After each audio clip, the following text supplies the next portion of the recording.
Charlie boy done it again. Good old Charles Leclerc done it again. He was my pick and he didn't disappoint. Good old Charles Leclerc. Most people wrote him off after Imola. One mistake. One. He's only made one mistake, and that was at Imola. In the wet, he went over the rubber, went over the chicane, and he put his car into the barrier. Very simple. One mistake. Now, what have we got in front of us now? What have we got? We've got a track that 95% of the drivers can't get their foot onto it. They can't grasp it. Because this track is very, very tricky. It can catch you out. As Carlos Sainz found out in practice 1, it can catch you out. Now, tomorrow, before I start getting to this review, or my opinion, whatever you want to call it, tomorrow, don't be surprised that the winner tomorrow won't be the top 3. I won't be surprised. Because tomorrow, we are going to get safety cars. It's inevitable. We are going to get safety cars. This track, especially that, I think it's turn 6 and 7, we are going to get safety cars. Very simple. But it's who gets by the pit at the right time. Who is the luckiest driver to get by the pit in time to capitalize on the safety car? That's what I'm talking about. We do not know who's going to win tomorrow. You can't just say Charles Leclerc is going to win tomorrow. You can't just say Max Verstappen's going to win tomorrow. We do not know. Sainz, we don't know. It could be Gasly. You might have a few safety cars. Gasly pits at the right time, comes out in front on the medium tyres or the hard tyres, and he might control the pace and win the race.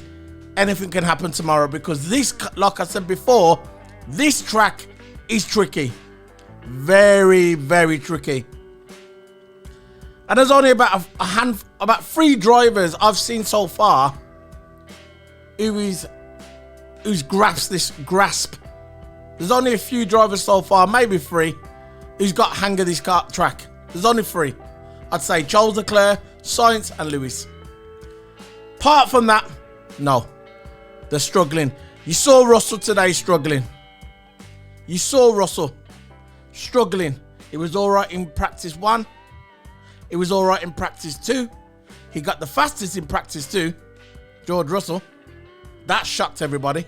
That shocked me. I know I'm a big advocate of George Russell, a very big advocate of George Russell, but being the fastest in practice 2, I never saw that coming, ever. But for some reason today, George Russell just wasn't on it. He was complaining about his steering. He wasn't confident in the car. He kept coming into the pit, speaking to his engineer, saying, look, I'm not confident with this car. Do something about it. Do fucking something about it. Russell was livid. He was upset talking to his engineer. You could read his language. You could read his body language that he was not happy with that car. Yesterday, no porpoising. Perfect. Just like Lewis's car. Perfect. And for some reason today, the porpoising came back and compromised his position on the grid. George Russell is going to be starting off in 12th tomorrow. 12th place. Really, he should be by Lewis Hamilton. Not 12th. Now, tomorrow, like I said, anybody can win it tomorrow. The guy who's at the back of the grid, who starts tomorrow, I don't even know who's at the back of the grid. Whoever starts at the back of the grid can win this race tomorrow. It is possible. The top 5 could go out because of that corner. Them little twisty little corners. We've got 3 DRS zones, slow speed corners, very tricky corners and tricky bends. This could happen tomorrow. There's going to be a lot of safety cars tomorrow. But the only thing I'm praying for, that nobody gets seriously hurt. I do not want to see that tomorrow. I do not want to see anybody seriously hurt tomorrow. I do not want to see it. But there will be safety cars. If you watch the women's race today, the women's race, absolutely amazing. The women's race started today. First time on Sky. There were safety cars in that. I think there was a safety car during the even the practice, the qualifying sessions. It's going to happen.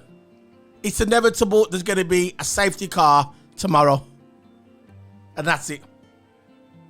But like I said, it's who capitalizes on the safety car. Whoever's in the right place at the right time, they're the ones that are going to win this. They're the ones that are going to capitalize on this race. Not necessarily the fastest driver or the most skilled driver. It's the one who capitalizes on the safety car. Trust me. Now, what is Button's problem? Hold on for a minute. What is Button's problem? What does Button do all day long? Damn! That's what Button does. Fart in his chair. What's this guy's problem? What's his problem? What has he got against Lewis Hamilton? What? Every decision that the FIA does, what goes towards Lewis Hamilton to try and slow him down, Button agrees. Why? This jury thing, what I don't even know why it's an issue. Why is it an issue that he can't wear his earrings? Why? Now, everything that the FIA says, Button agrees. Why? Because you know why? Jenson Button is a very jealous man. Very jealous. If I recall, Jenson Button was the same guy who said to Lewis Hamilton, he says, you know what? Don't go to Mercedes. Never go to Mercedes. It's the wrong move. Stay at McLaren with me. You'll get more success at McLaren. Trust me. And what happened to that? So many years later, Lewis Hamilton's got 7 world titles and Jenson Button has 1. Very simple. Now, Carew. What's Carew's problem? Why is this guy, you know what he is? Carew is Paul di Resta 2.0. Very simple. Paul di Resta 2.0. Get him off my TV. Why are they bringing these guys on TV like Carew, Paul di Resta, who has never won anything in their career in Formula 1? Failed Formula 1 drivers. I don't care if you're going to come on my channel and say, oh yeah, you shouldn't be like that, you should be nice. Fuck nice. Not being nice. Why are these 2 geeks on my TV? All they are on this TV, all they do with Sky, they bring these idiots on Sky to troll all the Mercedes and Hamilton fans. That's all they do. They bring him on the channel and say, yeah, we're going to troll him. Paul di Resta, I thought, yeah, you know what? When the weekend started, when I never saw Paul di Resta, I thought, yes, finally, we haven't got Paul di Resta. And what happens? Who pops up? Paul di Resta 2.0 Carew. Whatever, buddy. Whatever.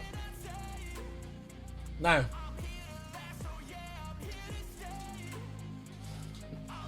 Q1. Let's just start this. Q1. Okay. Lewis was slipping everywhere. Everywhere. He was sliding. It was like he was drifting. He started his first lap in Q1. He slid into it straight away. And straight away, as soon as 10 seconds into his lap, he had to abort the lap. finished. So then he had to go into the pit again and put some more soft tyres on. He put more soft tyres on, so he's used up more tyres. He had to go into the pits, put more soft tyres on, recharge his battery, and go again. Lewis Hamilton at one point nearly didn't get into Q2. He made it just in time. He was about a minute to go, but he made it just in time. Now, all or nothing it was. P5. That's what Lewis got. He got P5. It was all or nothing. If he would have slipped just an inch, he wouldn't have got into Q2. It wouldn't have happened. It would have been out. Very simple. Imagine the headlines again. Lewis Hamilton not getting to Q2. They would have loved it. You can imagine the trolls online. You can imagine the trolls online. The ones that hasn't got a job. They've got no platform because they're scared to show their face in the camera because they're ugly. Them kind of trolls. They just sit in the bedroom. They sit in the mum's basement. Yeah. Zero work. And you know for a fact that they're eating microwave food because your mum can't cook. That's them kind of people. All they do is go online with fake accounts and troll people. Because they haven't got the nuts to come and do their own platform and talk. Because they can't construct a sentence. Because they're like... So all they got to do is just type. Sweat. Them kind of people. You can imagine them online if Lewis Hamilton didn't get into Q2. Imagine that. But anyway. Right. So basically, Lewis Hamilton managed to get into Q1. I mean, get into Q2. So it was all good to go. It was a kind of a reset. But it's a shame we had to use them another set of soft tyres. No. Magnussen was gone. 2 races. This is the 3rd race in a row now that he didn't manage to get into Q2. Magnussen out. He got caught up in traffic. That's what I've been saying at the beginning of the video. That's what I'm saying. There's going to be a lot of traffic. There's going to be a lot of safety cars tomorrow, and it showed it here. When Magnussen was going for his flying lap, he ran into traffic and nothing he could do. It's not his fault. His time, his sectors were fine, but he ran into traffic towards the end, and that was him out of Q1. Gone. But Schumacher got into Q2. Schumacher, right? I think Magnussen going to Haas is amazing for Schumacher because Schumacher, look, he had Mazepin as a teammate. That's not really much of a measuring stick. Now, Schumacher is going up against a seasoned pro. A seasoned pro in Kevin Magnussen. Now, if he can beat Kevin Magnussen, he hasn't done it yet. But like I said, the season is still young. But if he beats Kevin Magnussen this season for points, that's going to Ferrari be looking at that and thinking, you know what, maybe we can bring in Schumacher soon for the for Ferrari. That's all I'm saying. But I think, like I said, Kevin Magnussen going to Haas, perfect for Schumacher. If Schumacher wants to try and get into Ferrari. Now, Magnussen out, 3rd race in a row. Feel sorry for him, but he'll bounce back. He'll bounce back. Season pro. At the end of the Q1, you had top 5. You had Charles Leclerc, Max Verstappen, Perez, Sainz, Hamilton. The bottom 5 was Magnussen, Zhou Yu, Albon, Latifi, and Ocon. Out. Latifi, Ocon, gone. I don't think Ocon even competed. He weren't even in the qualifying, so he's on there anyway. He didn't even compete because there's something wrong with his car. I don't know if it was his diffuser or one of his gears. He didn't even compete in his practice, in his qualifying session. So he's at the bottom anyway. So, before Q2 started, they were saying on the TV that that Ferrari are the fastest in the speed traps, and Red Bull is fourth fastest in the speed trap, which is a bit surprising to me because I know Red Bull, people are saying on there that Red Bull are the fastest car in a straight line. I think that's debatable, but I thought maybe they'll be 3rd or 2nd, but they're not the 4th in the fastest in the speed traps. So Russell was struggling Q2, and he went out for another. He had to go out. He had to come in and pitch just like Hamilton. He had to come into the pit lane. He had to change his tyres and go back out again. But with Lewis, I think Lewis had 5 minutes left, about 4 minutes left. Lewis had about Russell had about 2 minutes left, and the time he came back round after his warm-up lap to try and go for his qualifying, wasn't good enough. He was out. So that was Russell out of Q2. Q2, Russell was gone. And at the end of Q2, the fastest time was Leclerc, Verstappen, Norris, Perez and Sainz. The bottom was Alonso was out, Russell was out, Vettel, Ricciardo and Schumacher. So there you go. There goes Ricciardo, the Joker. The Joker of the pack. It's all right, Ricciardo, coming to the race and going,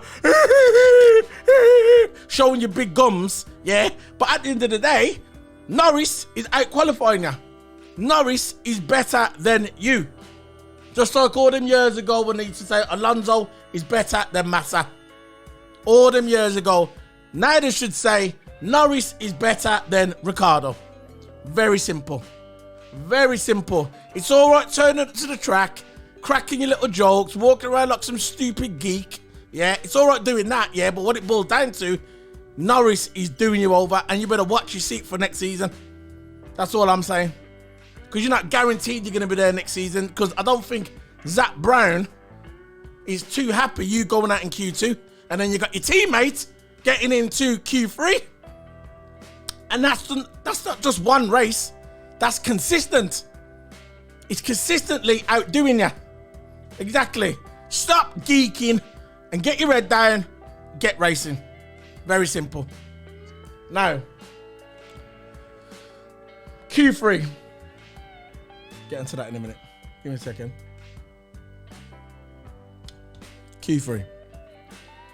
Now, like I said, the favourite before qualifying was Charles Leclerc. And I wasn't shocked when he got the qualifying at the end. Look, when I went out for the lap, there was two, you know, when towards the end of the qualifying, like Q3, they have two stints. Have the first run, then have the second one. First run, Max Verstappen got the fastest, so everyone was going, "Oh, Max Verstappen! Oh, look at that time!" I said, "Relax, relax your body, relax." I said, "Watch the second stint." Just like Lewis used to do back in the day. He used to let people think, "Oh, I'm not going to get that qualifying now." And they come out in the second stint at the end of Q3, bang, I bang the lap out. That shows maturity. That's skill and cleverness. Max Verstappen would just bang it out in the first stint. Typical Max Verstappen. Charles waited and he said, "Yeah, you motherfucker. You think you're going to beat me? You think you're going to go faster than me? Max Verstappen?" And then when he went out in the second stint, bam, smacked out the lap. And he got the fastest lap. Very easy, very simple. Max Verstappen, what did he go and do? This stupid geek, just like he did in practice 3, to try, "Oh yeah, I'm going to beat Charles Leclerc's time." He come out, flapped it, locked up. There you go. No pole for you. So it was 1 and 2 Ferrari, P3, Max Verstappen. It was the same in practice 3, like I just said. You had Charles Leclerc, the fastest in practice 3. Like, it doesn't really mean anything, practice. It's called practice. The clue is in the fucking name. Practice. And what did Max Verstappen go and do? "Oh, I'm going to beat his time. I'm hard." So what he did, he ran out and goes, "Right, I'm going to get this." And what did he go and do? Lock up. Because that's what Max is a stupid ass geek. Dive bomber. Simple. Very simple. But that's the end of the qualifying. Charles Leclerc, P1, P2, Carlos Sainz. You know what? Carlos Sainz, for where he was on day 1 when he smacked his car up in practice 1 and where he is now, you know what? Respect to that guy. Even though, in my opinion, I still think he's choking a bit, but this will repair his confidence for the season to come. Because all he's got to do is just stay there with Charles Leclerc. If he stays there with Charles Leclerc and they've got a consistent car, they'll win the title. If he's there. If he's not there with Charles Leclerc, it's going to cost them points, Ferrari, because he's already cost them a lot of points. But if you're just going to be consistent, I know it's the pressure of being at Ferrari. Ferrari's not like any other team in the world. Ferrari, look, with Ferrari, you got the entire Italy on your back. See, when you go to McLaren, a British team, you got people from any other country supporting McLaren. But with Ferrari, it's the whole of Italy supporting Ferrari. And it's not just Italy. You got all around the world, Ferrari fans everywhere.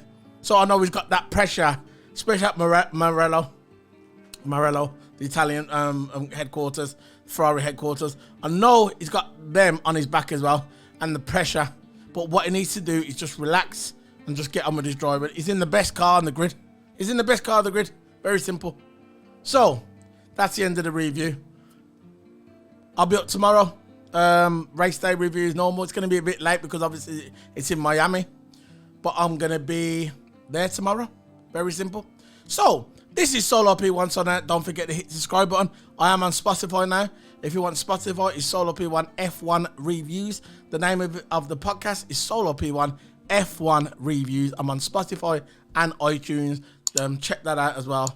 I'll put all the links for all that. And my Twitch and my Twitter. All links will be in the description below. So, this is Solo P1 Sonnet. Thank you very much, guys. Bye.